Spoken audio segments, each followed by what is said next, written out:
இன்றைக்கி Saturday evening அப்படியே walking போயிட்டு வீட்டுக்கு திரும்பி வர வழியில் பார்த்தோம் அப்படின்னா ஒரு ஸ்டார் ஃப்ரூட் மரம் என் கண்ணில் பட்டுச்சுங்க. ஸ்டார் ஃப்ரூட் எல்லாருக்குமே தெரிஞ்ச ஒன்று தான். அது நல்லா கடையில் விற்கிறது தான் நான் பார்த்துருக்கேன். சரி, இங்கே மரத்தில் பார்த்தோன்னே எனக்கு வந்துட்டு அப்படியே கை வந்து எப்படா அந்த பழத்தை பறிப்போன்னு இருந்துச்சு. சரின்னு கிட்ட போய் பார்த்தா எல்லாமே கொஞ்சம் காயாகவே தான் இருந்துச்சு.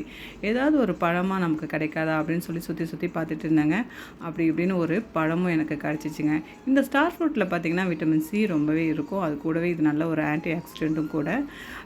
இன்னும் கேட்டிங்கன்னா நம்மளுடைய ஹியூமன் சிஸ்டத்தை வந்து நல்லாவே இது வந்து பில்ட் பண்ணும். அதனால் நான் வாரத்தில் எப்படியாவது ஸ்டார் ஃப்ரூட் வாங்கி சாப்பிட்றது வழக்கம் தான். மரத்தில் பார்த்தோன்னா எனக்கு சும்மா நிற்கவே முடியல. அப்புறம் பறித்து எடுத்துகிட்டு வீட்டுக்கு வந்து ஒரு பழமாக இருந்தாலும் அதை நல்லாவே கழுவி எடுத்து நல்லா ஸ்லைஸ் போட்டு கொஞ்சமாக மிளகாய் பொடி உப்பெல்லாம் தூவி டெக்கரேட்லாம் பண்ணிங்க. வீட்டில் எல்லாரோடையும் ஷேர் பண்ணி சாப்பிட்டேங்க.